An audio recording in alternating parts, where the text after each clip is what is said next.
سب سے خوبصورت احساس یہ ہے کہ وہ دعا حقیقت بن جائے جو آپ اور اللہ کے درمیان راز تھی۔ میرے ساتھ میرا اللہ ہے، وہ ضرور میرے لیے راستہ پیدا کرے گا۔ تھک گئے ہو؟ دیکھو پریشان مت ہونا، وہ اپنے بندے کو مسلسل تکلیف میں نہیں رکھتا، راحتیں جلد نصیب ہوں گی۔ تو میرا ہو کر تو دیکھ، سب کو تیرا نہ کر دوں تو کہنا۔ قرآن کہتا ہے ان قریب تمہارا رب تمہیں اتنا دے گا کہ تم راضی ہو جاؤ گے۔ دنیا کو سچا ہونے کی دلیل مت دو، بس یہی سوچ رکھو کہ اللہ سب جانتا ہے۔ تم کیوں گھبراتے ہو مقدر کے فیصلوں پر؟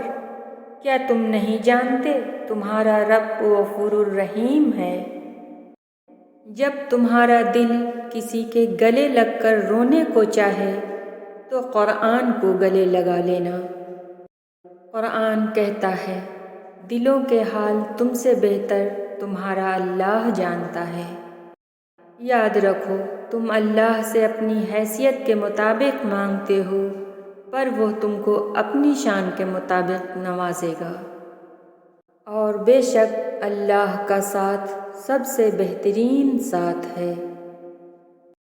اللہ سے رشتہ اتنا مضبوط رکھو کہ تمہیں کسی کے سہارے کی ضرورت نہ رہے۔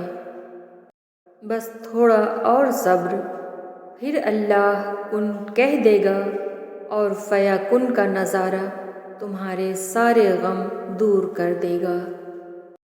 جو کسی کا برا نہیں چاہتے ان کے ساتھ کوئی برا نہیں کر سکتا، یہ اللہ کا وعدہ ہے۔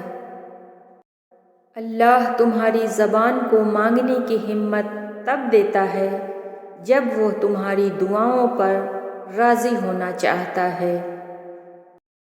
اور پھر تمہیں کیا معلوم کہ جب کوئی بھیگی آنکھیں سختی سے رگڑ کر، لمبی سانس کھینچ کر، تلخ مسکراہٹ لبوں پر سجائے آسمان کی طرف دیکھے تو وہ ضبط کی کس انتہا پر ہوتا ہے۔ چیزیں خراب ہوتی ہیں پہلے سے زیادہ بہتر ہونے کے لیے، ان آزمائش کے بعد اللہ کا معجزہ ہے تمہارے لیے۔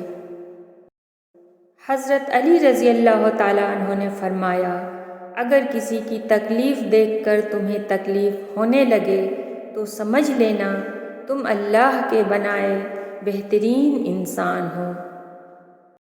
کاش وہ دن جلدی آئے جب ہم مدینے میں بیٹھ کر قرآن پڑھیں۔ آمین۔ یا اللہ ایسی موت عطا کرنا جس میں کلمہ اور کفن دونوں نصیب ہوں۔ آمین۔